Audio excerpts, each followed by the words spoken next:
Today, we take a closer and more human look at a story unfolding in Khan Younis, in the southern part of the Gaza Strip, one that reveals both the fragility and resilience of children who have endured years of violence, displacement, and ongoing uncertainty. After 2 long years of silence in their classrooms, hearing-impaired children in Gaza are finally returning to school. Their journey back to education comes after a ceasefire agreement that took effect on October 10th, opening a rare window of calm and allowing damaged schools to reopen their doors. Inside the Special Education and Rehabilitation School, operated by the Palestinian Red Crescent, teachers are doing more than just catching students up on missed lessons. They are rebuilding a sense of normal life, slowly, carefully, and with deep emotional awareness. Many of the children already facing the challenges of hearing impairment have lived through repeated explosions, displacement from their homes, and the loss of family members. Trauma is a heavy burden for any child, but for those with communication barriers, it can leave deeper, more difficult scars. Maha Al-Astal, the director of the school, describes the situation with heartfelt clarity. She explains that the attacks left not only buildings in ruins, but also the educational tools and materials that support special needs learning.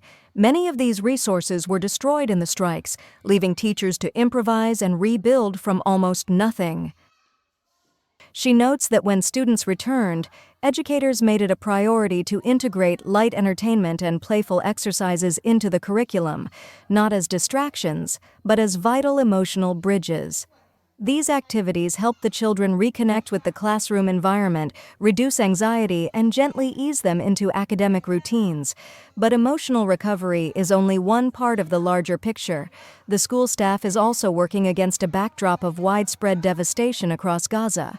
After years of intense conflict, the ceasefire launched under the 20-point plan proposed by U.S. President Donald Trump includes not only a halt to fighting, but a broader framework for stabilizing Gaza and creating a temporary international security presence.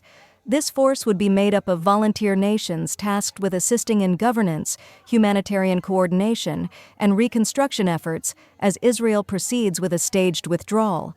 Humanitarian agencies operating on the ground say that rebuilding educational structures, particularly for children with disabilities, is one of the most urgent steps for restoring stability. The first phase of the ceasefire also includes the release of Israeli hostages in exchange for Palestinian prisoners, a measure aimed at reducing pressure while broader diplomatic steps unfold. For families in Gaza, however, the immediate concern is much more personal, helping their children reclaim a future that was abruptly put on hold. Camelia Abu Adra, the director of the Palestinian Red Crescent's Rehabilitation Department, emphasizes the need for sustained psychological support. She explains that hearing-impaired children experience trauma differently, often with heightened confusion and delayed emotional processing. Their interactions with teachers become essential lifelines, not only for learning, but for trust, communication, and stability.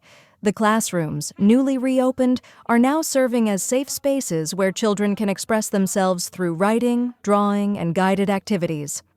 Inside these classrooms, we see students writing on notepads, practicing sign language, and engaging with teachers who have become anchors in a landscape of hardship.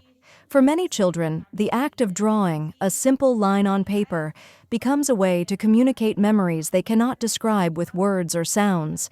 Teachers say these drawings often reveal deep pain, but also hope, resilience, and a desire to return to ordinary childhood experiences.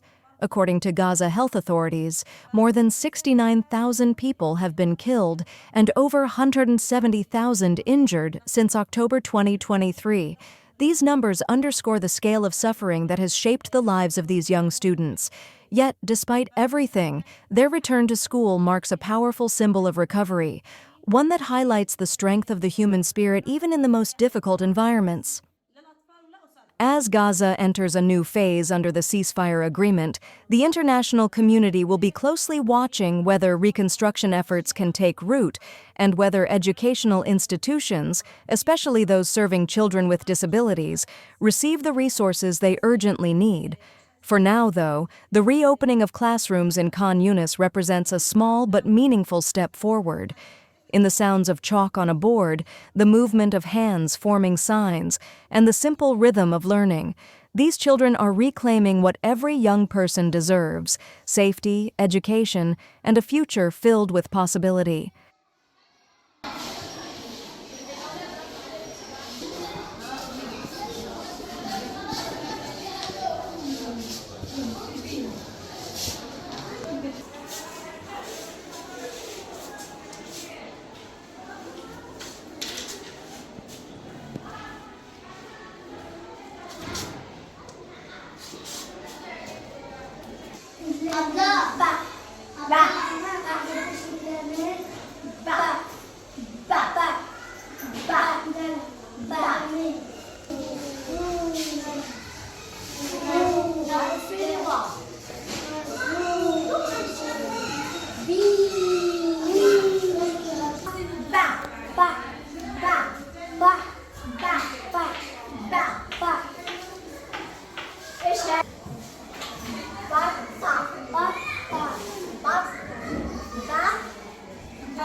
جاية نحبنا نركز على دائرة التأهيل من الدوائر الحياتية نستخدم الأطفال الأشخاص بالإعاقة ومن قبيل الحرب رغم الظروف القاسية اللي مرت علينا في قطاع غزة، إلا أن دائرة التأهيل مستمرة في خدماتها الإنسانية مع الأطفال المعاقين، مع الأشخاص ذوي الإعاقة، مع مصابين الحرب. قمنا بعمل فرق ميدانية داخل الخيام وخيم الإيواء، وعملنا خدمات علاجية، عملنا علاج طبيعي، تخاطب، علاج وظيفي، اجتماعي، نفسي. رغم ان احنا مرينا بتجربه صعبه مع الحرب، فقدنا كل الادوات اللي احنا بنشتغل بيها، رغم هيك احنا قائمين بخدماتنا مع الاطفال ومع الاشخاص في كل الخدمات المستمرين. حتى الاطفال هنا في المكان احنا دخلنا على المكان وجدنا المكان بلا اي ادوات نهائيا، حتى الطلاب حتى الكراسي كل شيء مفقود في المكان. رغم ذلك كنا احنا عمل مع عاملين دائرة التأهيل وأوجدنا من لا شيء، أوجدنا إمكانيات نشتغل بيها، أوجدنا طاولات، حتى المعلمين نفسهم بيشتغلوا بخدمات بيئية، أشياء بسيطة بحيث إن احنا نستمر في العطاء مع الأطفال.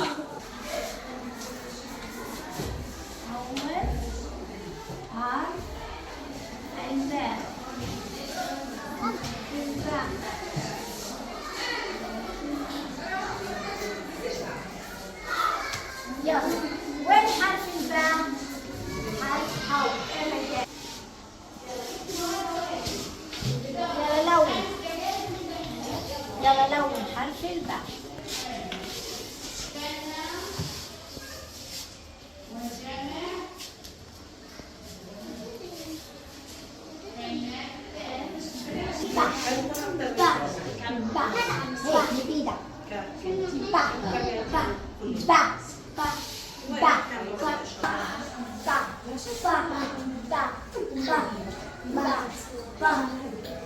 وين حرف الباء هنا؟